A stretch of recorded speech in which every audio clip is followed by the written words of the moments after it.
We're here with Matthew Eng, lead director of card art for Lorcana. Thank you so much for taking the time. I love that. Like every release, I buy a whole, I buy all the starters. I try to get the trove, and I always get like a whole booster box. Thank you for your support. Like I love the game. What drew me immediately to the game was the art. That D23 last year, your walkthrough just instantly sold me. It's something we all know and love in a new direction. I guess my personal question is like, when the project was pitched to you, what was that like, and how excited were you to like just jump in? I've been playing TCGs for a very long time, and also worked on a lot of other Disney products. And so when I was approached about a Disney TCG, I didn't even need any other pitch. I was like, yes, I will do that. So I was very excited. It's been a dream project of mine. That's so cool, and I feel the passion really like shows through. With each new chapter, there's we had Rise of the Floodborn, and we have Shimmering Skies coming out. There's always kind of like a unifying aesthetic.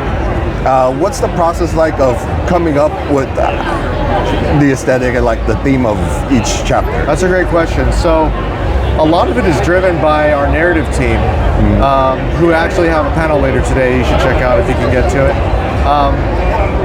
And what we want is for every set to feel special and unique, but familiar, right? So the narrative team and even the game design team also get together to figure out what we're going to be doing with each set. And then as the art team, we figure out the visuals that would help convey that message and help it look unique and different from previous sets and the sets that will come after, so that each set is special and has its own thing that makes it instantly recognizable and also fun.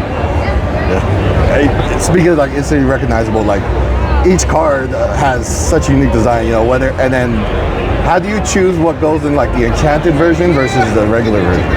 Well, we always want the enchanted versions to be cooler, right? So in the past, like with the first few sets, what we did was just the same kind of art brief that the original card had, but we said, just make it more epic. Let's get some low shots, let's have the character more dynamic or whatever. So sometimes you'll see some of that. And then as the sets move on, you've seen some different art styles in the Enchanteds. So we started to explore a theme on the Enchanted art style that is in line with the narrative of that set. Like with set 4, Ursula's Return, we had the Enchanted art style feel like it was a vision through Ursula's crystal ball of these different characters. So and each set after that, like in set 5, you've seen a more colorful, shimmering background, right? Because it's Shimmering Skies, it's a celebration, there's lots of color. So we've been applying these different stylings to the Enchanted arts to help them stand out, because we really want them to be special. When you open a booster pack and you see that Enchanted card, it really stands out at you and it feels like a really special thing. I've pulled 2 Enchanted. Oh, nice. Yeah, it's a great experience, right? Yeah, I mean, there's always that foil experience that you kind of used to, but then something about the Enchanted, it really does kind of like take it up to the next level. It's like kind of the golden ticket sort of feel. Good. But I like how you like really do explore different art styles. And with yesterday's panel, you did announce Rescue Rangers, Black Cauldron, but also Pixar. How excited are you to explore Pixar so excited. stylings? As you know, there's so much great stuff within all of the Pixar films. It's going to be really exciting as we start to add that to Disney Lorcana. Yeah, I'm so excited to see those. For the art, like each card has their own artist. The artist credited on there.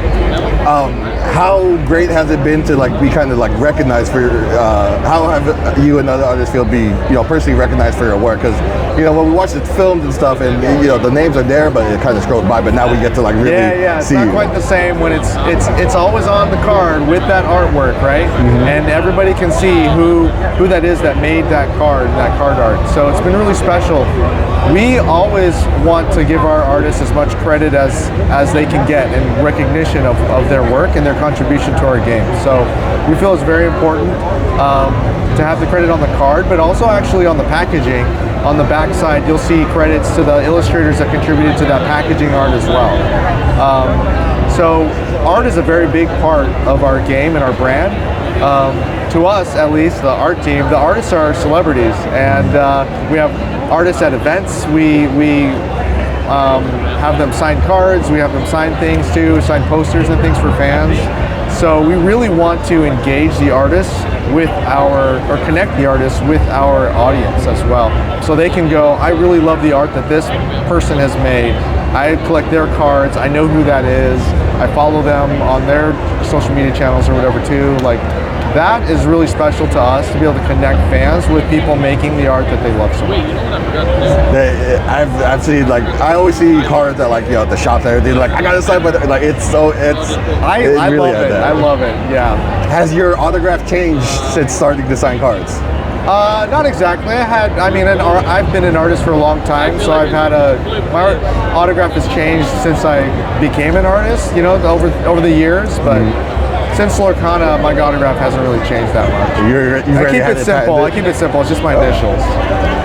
For artists looking to, like, join the team or get a chance to draw a card, how do people get your attention for this stuff? That's a great question. So we find a lot of artists on social media, other art, centric or art portfolio websites as well, and through word of mouth. So if one of our artists is like, hey, I have a friend who I think would be good, here's their portfolio, we'll take a look at that. We also have an email inbox that will take submissions, but those are like cold call kind of submissions, and it takes us a little while to get through that. But one of the biggest things that an artist can do if they want to work on Lorcana is to do a piece of a Disney character, set it next to all of the other cards that we've put out, and really, like, take a step back and be judgmental. Does this fit within the Lorcana family of artwork? And if it does, then you have a really good chance of getting some work, because we're using a lot of freelance artists, and I would encourage them to reach out to us with any kind of Disney fan art even, or Disney work that they've done before, to show us what they can do and how it could look on a card. Oh, that's awesome. It sounds very simple, but I know that's cool though. Like, I love how the opportunity is out there. Yeah, we're always looking for new artists. That's cool. And with 1 billion cards sold, like, hopefully, you get a lot more artists. Well, yeah, I mean, we're releasing 4 sets a year, right? Yeah. How many cards is that? And they each have a separate piece of artwork. So we need a lot of artists. One last question, and I want to thank you again for your time. Thank you for answering my questions. But what's been your favorite character to draw so far? So I personally haven't drawn any characters for the game that show up on a card. Oh yeah. But one of my favorite characters to see is Hades. I'm a big fan of the film, obviously, and the actor James Woods' voice to Hades, and I just think he did such a great job. He's just such a lovable character to me. Really fun to watch. And he's got some crazy, like, Hercules characters have really crazy styling anyways. He's got, like, these long fingers and the flame hair. I love it. I love that. I have the big card of that one. Oh, yeah? Yeah, the gold hair. I love that. Nice. Matt, again, thank you for your time. Thank you for everything you do for the game. You make my favorite TCG, like, by a lot. Like, thank you. Thank you so much. Appreciate that.